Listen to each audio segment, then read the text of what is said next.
నుంచి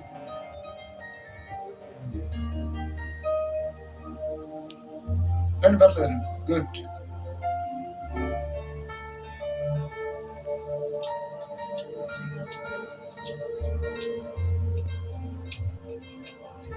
వాళ్ళు కూడా రమ్మన్నారు. Very good. అందిందా వర్తమానం? అందిందా? బాగుందా? మీరు మాకు కోరిక అడిగారు కదా, చెప్పండి.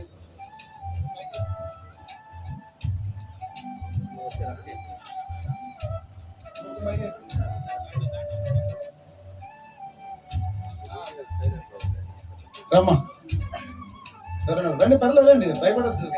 రాళ్ళు ఈక్వల్. అందరికీ నా వందనాలమ్మా. అయ్యగారికి ముందుగా నా వందనాలు చెప్తున్నాను. మా ట్రాన్స్జెండర్స్ అందరికీ అయ్యగారు మా బాధ చూసి ఫస్ట్ సారి మేము ఇక్కడికి వచ్చాం. వచ్చినప్పుడు బియ్యం కట్టలు అందరికి ఇస్తున్నారు. మాకు ఇస్తారో ఎవరో అంత సందేశంతో మేము వచ్చాం. అయ్యగారు అండి మాకు ఇచ్చారు. నేను మా గురువు గారు వచ్చాం. వస్తే మేము తీసుకున్న తర్వాత అయ్యగారిని మేము అడిగాం, అయ్యగారు అండి మేము ఇలా చాలా మంది ఉన్నాము, మరి మేము రామా, మరి ఏంటంటే అమ్మ అందరిని పిలువమ్మ, తప్పకుండా అందరు వచ్చి అందరికి ఇచ్చి పాప అయ్యగారు మాకు అందరికి చీరలు పెట్టి మాకు చాలా సంతోషంగా ఉంది. ఆ రోజు మాత్రం మమ్మల్ని ఇంతమంది ఉన్నా కూడా మమ్మల్ని ఎవరు గుర్తించరా, కానీ అయ్యగారు గుర్తించారు. అయ్యగారికి చాలా వందనాలు చెప్తున్నాం. ఆయన ఇంకా ఇంకా ఎదగాలి, మా లాంటి వాళ్ళ ఆశీస్సులు, ఆ యేసుప్రభు ఆశీస్సుల వల్ల. కానీ మా గురించి కూడా ప్రార్థన చేయండి అయ్యగారు అండి, మేమందరం మారాలి, మీ కింద మేము కొద్దిగా ఇదిగా ఉండాలి అని మాకు కూడా కోరిక. మేమందరం మారి ఇట్లా రావాలని మేము చాలా ప్రార్థన చేయాలి అయ్యగారండి. మాకు స్థలం ఇస్తామన్నారు. ఇంకా గొప్ప విషయం, మేము చనిపోతే అయ్యగారు మాకు శవం పెట్టి కూడా ఒక ఐస్ బాక్స్ లాంటిది కూడా ఇస్తామన్నాడు. మాకు అదే చాలు. ఇంకా మాకు ఈ జీవితంలో, ఈ లోకంలో మాకు ఏం శాశ్వతం, ఎవరికి ఏది కూడా శాశ్వతం కాదు. మేము ఎవరు ఎగతాలు చేసినా మేము పట్టుకూటికి తిరిగే వాళ్ళమే, కానీ మాకు ఆస్తులు లేవు, అంతస్తులు లేవు, మాకు తల్లిదండ్రులు సంపాదించింది ఏమీ లేదు. మా కాళ్ళ మీద, మా కష్టం మీద మేము బతికే వాళ్ళమే. ఎవరు మాకు 10 రూపాయలు ఇచ్చేది లేదు. కానీ అయ్యగారు గొప్ప విషయం ఏంటంటే మాకు స్థలం ఇస్తారన్నాడు. మాకు అదే చాలు, అదే గొప్ప విషయం. ఆయనకి ఎంతో కృతజ్ఞతగా ఉండాలి మేము. Okay okay. మీరు ఈ సంవత్సరం డిసెంబర్ 21కి ఒక ఐస్ బాక్స్ ఇస్తా, 1,00,000 రూపాయలు ఉంటుంది. సో దాన్ని మీరు ఎక్కడ పెట్టుకుంటారు? మాకు ఎవరైనా ఖాళీ స్థలంలో చూసి పెట్టుకుంటాం. ఎక్కడ చెప్పండి, అది కూడా మాకు అర్థం అవుతుంది. మీరు ఎక్కడ అంటే ఎక్కడో అక్కడ పెట్టుకుంటాం. ఖాళీ స్థలం ఉంటుంది కదా, అక్కడ చూసి పెట్టుకోవటం. ఎవరింటికాడ పెట్టుకోకూడదు కదా అది.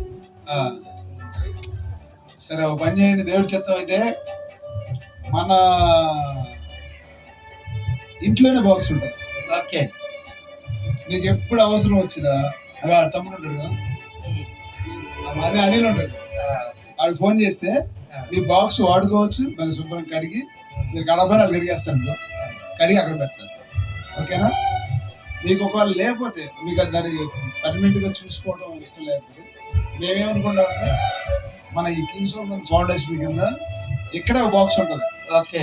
అందుబాటులో ఎవరన్నా పాపం లేని స్థితిలో ఉంటే తీసుకెళ్ళొచ్చు, వాడుకోవచ్చు. అంటే మీకు స్థలం లేదు కాబట్టి అంటే బాక్స్ పెట్టుకోవడానికి భయపడతారు. అవును.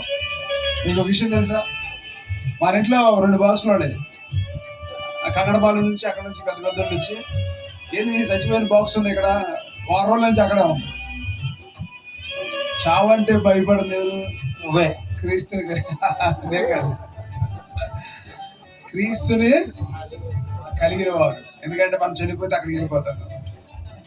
సో ఈ సంవత్సరం మీకు బాక్స్ ఖచ్చితంగా వస్తుంది. మీకు మా ఇంట్లోనే బాక్స్ ఉంటుంది. మీరు డైలీగా ఎవరైనా చనిపోతే చక్కగా బాక్స్ తీసుకెళ్ళండి. తర్వాత మీ త్వరలోనే ఒక ప్లేస్ కూడా చూస్తున్నాం. చుట్టుపక్కల చూస్తే అన్ని చూసాం. మీకు స్థలం ఖచ్చితంగా 20 సెంట్లు అడిగారు. ఖచ్చితంగా మీకు ఇస్తా. ఏది బరియల్ గ్రౌండ్, మీరు చనిపోయినప్పుడు ప్రశాంతంగా తీసుకెళ్ళడానికి బరియల్ కంపల్సరీగా ఇస్తాను. ఓకేనా? మోకరించండి. సేవకులందరూ వచ్చి ప్రార్థన చేస్తారు మీకోసం. మీ అందరూ మారి మీరే 10 మందికి సహాయం చేసేలాగా దేవుడు ఇందులో మిమ్మల్ని దీవిస్తాడు. మోకరించండి. చక్కగా మా సేవకులు వస్తారు, వచ్చి ప్రార్థన చేస్తారు అందరూ వాళ్ళందరి గురించి. రండి సేవకులు గారు. సేవకులు వచ్చి వారి కోసం ప్రార్థన అడిగారు, మరి చేస్తే బాగుంటది. అలా సేవకురాండ్రులు కూడా స్త్రీలు ఉన్నదని రావచ్చు, పాప వాళ్ళకి ప్రార్థన చేయండి.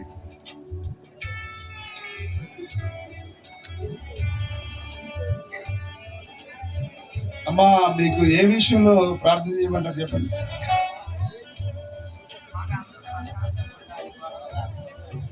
గొడవ లేకుండా ఉండాలి, ఓకేనా?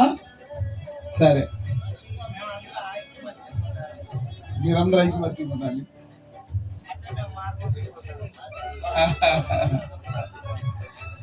సరే, వీరి గురించి అందరూ సేవకులు ప్రార్థన చేస్తారు. ఒక్క నిమిషం, ఒక చిన్న రండి రండి రండి, దూరంగా ఉంటారు ఏంటండి పాస్టర్ గారు? అయ్యో, అవకాశం వచ్చినప్పుడు భూమి మీద చేయి మిమ్మల్ని ఏమని చెప్పాడు కాబట్టి దేవుడు ఏం చేయాలి? పరిగెత్తుకుంటూ వచ్చి హగ్ చేసుకుని వాళ్ళ మీద చేసి ప్రార్థన చేయాలి. దూరంగా ఉన్నారంటే రండి, వచ్చి మీ మీ దైవ సేవకులు చేయబడితే అవి ఫుల్ ఫిట్కి వచ్చాడు. జరపండి జరపండి జరపండి, రావాలి మా సేవకులు రావాలి.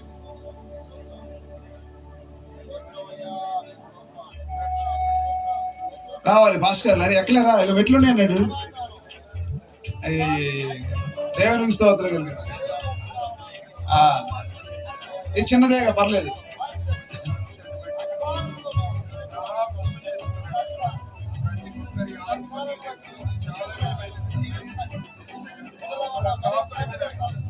ఆగండి, ఒక నిమిషం పాస్టర్ గారు, మీరు ఒక్కడు కూడా వాళ్ళని టచ్ చేయట్లేదు. వాళ్ళ హృదయం ఎంత బాధపడుతుందో తెలుసా? ఇగో